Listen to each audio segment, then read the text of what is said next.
সজনে ডাঁটা, আলু, চুনো মাছ দিয়ে ঝাল করব। মশলা: জিরে, ধনে, আদা, শুকনো লঙ্কা, কাঁচা লঙ্কা বেটে নেব।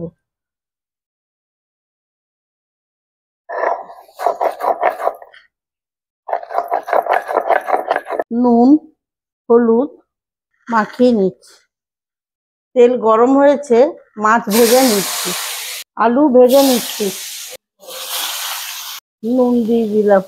আলুর সাথে একটু সজনে ডাঁটাও কষে নেব।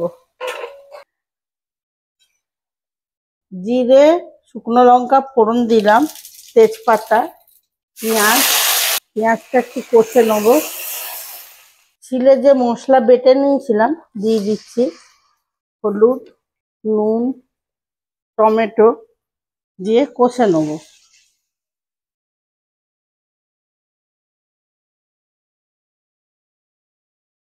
ঝোল ফুটে গেছে, চুনো মাছগুলো দিয়ে দিচ্ছি। ঝোল ফুটে গেছে, এবার ধনেপাতা দিয়ে দিচ্ছি। আলু, সজনে ডাঁটা, চুনো মাছ দিয়ে ঝাল হয়ে গেছে।